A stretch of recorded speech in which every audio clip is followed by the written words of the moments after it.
নমস্কার বন্ধুরা, education culture YouTube চ্যানেলে তোমাদের প্রত্যেককে স্বাগতম। তো তোমরা যারা আমার এই চ্যানেলের রেগুলার ভিউয়ার রয়েছো, তোমরা জানো আমি এই চ্যানেল থেকে তোমাদের আইটিআই স্টুডেন্টদের 2026-27 শিক্ষাবর্ষে ভর্তির বিষয়ে গুরুত্বপূর্ণ ভিডিও দিয়ে থাকি। আজকের এই ভিডিওটা যারা 2026-27 শিক্ষাবর্ষে আইটিআইয়ে অ্যাডমিশান নিতে চাইছো তাদের জন্য একটা কিন্তু মোস্ট ইম্পর্ট্যান্ট ভিডিও হতে চলেছে। কারণ এই ভিডিওতে আমি আলোচনা করব তোমাদের আপকামিং যে ফর্ম ফিল আপ এখন চলছে এবং সেই ফর্ম ফিল আপের পরবর্তীকালে তোমাদের র্যাঙ্ক কার্ড পাবলিশ হওয়ার সেই বিষয়টি নিয়ে। দেখো, আমাদের অনেকের কিন্তু একটা প্রশ্ন থাকে যেই মাত্র আমরা অ্যাপ্লিকেশান ফর্ম ফিল আপটা করলাম যে দাদা আমার মাধ্যমিকে এত পার্সেন্টেজ অফ মার্কস বা এত মার্কস আমি পেয়েছি, এখন যে মেরিট লিস্ট বা র্যাঙ্ক কার্ড পাবলিশ হবে সেখানে আমার র্যাঙ্ক কত হবে। কেউ বলবে যে দাদা আমি মাধ্যমিকে 300 নাম্বার পেয়েছি, আমার র্যাঙ্ক কত হবে। আমি দাদা 600 নাম্বার পেয়েছি, আমার র্যাঙ্ক কত হবে। দেখো, একটা স্বাভাবিক কথা যদি বলি, কোনো স্টুডেন্ট যে মাধ্যমিকে 300 নাম্বার পেয়েছে এবং আরেকজন স্টুডেন্ট যে মাধ্যমিকে 600 নাম্বার পেয়েছে, তাদের মধ্যে অবশ্যই যে মাধ্যমিকে 600 নাম্বার পেয়েছে তার র্যাঙ্ক কিন্তু ভালো হবে। এটা একদম স্বাভাবিক একটা বিষয়, যেটা একটা ছোট বাচ্চাও জানে, ঠিক আছে। কিন্তু বিষয়টা দাঁড়ায় অন্য জায়গায়। কিসে? আমাদের যদি ভালো করে আমরা আইটিআইয়ের যে ইনফরমেশান ব্রাউচার রয়েছে সেই ইনফরমেশান ব্রাউচার অনুযায়ী তোমাদের সাথে কথা বলি, তাহলে আমরা একটা জিনিস লক্ষ্য করব যে ইনফরমেশান ব্রাউচারে তোমাদের র্যাঙ্ক পাবলিশ হওয়া বা তোমাদের মার্কস কীভাবে, মার্কসের ভিত্তিতে কিভাবে র্যাঙ্ক তৈরি হবে সেটার কিন্তু স্পষ্ট নির্দেশিকা দেওয়া রয়েছে, ঠিক আছে। সেখান থেকে আমরা একটা বিষয় ক্লিয়ারলি জানতে পারছি যে যেমন টোটাল মার্কস এবং অবটেইনড মার্কসের গুরুত্ব রয়েছে, অর্থাৎ টোটাল মার্কস মানে মাধ্যমিক যেমনি 700 নাম্বারের হয়েছে এবং অবটেইন মার্কস হচ্ছে যত মার্কস তুমি পেয়েছো এর যতটা গুরুত্ব রয়েছে, একইভাবে আরেকটা জিনিসেরও বিশেষ গুরুত্ব রয়েছে, সেটা হচ্ছে তোমার ফিজিক্যাল সায়েন্স বা সায়েন্স এবং ম্যাথামেটিক্স যে সাবজেক্ট দুটি রয়েছে তাদের কিন্তু মার্কস। ওকে, তার মানে দুটো বিষয় এখানে একটা ইম্পর্ট্যান্ট রোল প্লে করছে। একটা হচ্ছে তোমাদের টোটাল মার্কস এবং অবটেন মার্কস, এবং আরেকটা হচ্ছে combined marks of mathematics and physical science এবং obtain marks of mathematics plus physical science. Okay, এই দুটো বিষয়ে জিনিস নির্ভর করছে। এরপরে আরেকটাই বিষয় নির্ভর করে, যদি দুটো স্টুডেন্টের টোটাল মার্কস টোটাল মার্কসের মধ্যে অবটেইন মার্কস সেম হয়, ম্যাথামেটিক্স এবং ফিজিক্যাল সায়েন্স এই দুটো সাবজেক্টেরও মার্কস যদি কোনো স্টুডেন্টের সেম হয়, তাহলে তাদের মধ্যে কাকে আগে রাখা হবে। তাহলে সেক্ষেত্রে চলে আসবে কিন্তু বয়সের একটা ক্রাইটেরিয়া। যদি দেখা যায় যে দুটো স্টুডেন্টের মধ্যে কোনো স্টুডেন্টের বয়স 28, কোনো স্টুডেন্টের বয়স 22, সেক্ষেত্রে যে স্টুডেন্টের বয়স 28 তাকে কিন্তু প্রায়োরিটি দেওয়া হবে এবং তার র্যাঙ্ক আগে থাকবে যদি ড্র হয়, ঠিক আছে।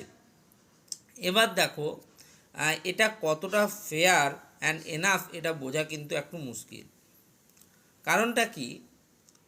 যদি আমরা দেখি আইটিআই বা পলিটেকনিক বা টেকনিক্যাল এডুকেশনের ক্ষেত্রে কোনো আপার এজ লিমিট নেই। এবার কোনো স্টুডেন্ট যে ধরো 2010 সালে বা তার আগে মাধ্যমিক পাস করেছে এবং কোনো স্টুডেন্ট যে 2026 সালে মাধ্যমিক পাস করেছে, তাদের মধ্যে একটা নাম্বারের ডিফারেন্স থাকা একদম স্বাভাবিক একটা ব্যাপার, এবং তার জন্যই কিন্তু এটা করেছে যে ম্যাথামেটিক্স এবং ফিজিক্যাল সায়েন্সের মার্কসটাকেও অগ্রাধিকার দেওয়া হয়েছে।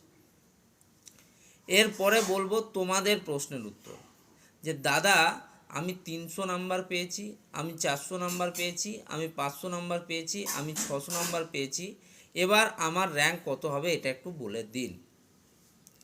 দেখো, যদি আমরা আইটিআইয়ের ক্ষেত্রটা দেখি, প্রত্যেক বছর আইটিআইয়ের যে ফর্ম ফিল আপ সেটা কিন্তু যথেষ্ট বেশি হয়। ঠিক আছে, পলিটেকনিক বা ডিপ্লোমা ইঞ্জিনিয়ারিংয়ের তুলনায়ও আইটিআইয়ের কিন্তু ফর্ম ফিল আপ বেশি হয়। এখন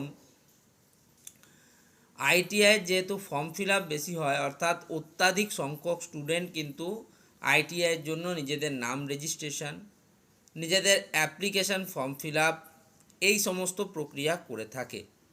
এর ফলে স্বাভাবিকভাবেই প্রত্যেক বছর একটা কম্পিটিশান বাড়ে। এবছরের যদি আমরা দেখি, এবছর যে তোমাদের মাধ্যমিক পরীক্ষা হলো, তার রেজাল্ট প্রকাশের পরেও দেখা গেছে যে অনেক স্টুডেন্ট কিন্তু খুব ভালো নাম্বার পেয়েছে। মানে 2025 সালের তুলনায় 2026 সালের স্টুডেন্টদের কিন্তু রেজাল্ট অনেকটা ভালো হয়েছে। ফলে একজন 2026 সালের স্টুডেন্ট যে 550 পেয়েছে, সেই স্টুডেন্টই যদি 2025 সালে পরীক্ষা দিত তাহলে সে 520 পেত বা 500 পেত। তার ফলে কি হচ্ছে, একটা নাম্বারের ডিসক্রিমিনেশন কিন্তু হচ্ছে। এবার আমি বলবো, যে সমস্ত স্টুডেন্টরা ওভারঅলে 500 বা তার বেশি মার্কস পেয়েছো, আমি একদম কাউকে নিরাশ করছি না, তবে এটা কিন্তু ফ্যাক্ট কথা, যারা মাধ্যমিক বা সেকেন্ডারি এক্সামিনেশনে ওভারঅলে টোটাল অবটেইন মার্কস 500 বা তার অধিক পেয়েছো, এবং যাদের ফিজিক্যাল সায়েন্স এবং ম্যাথামেটিক্স এই দুটি সাবজেক্ট মিলিতভাবে 120-র উপরে নাম্বার রয়েছে।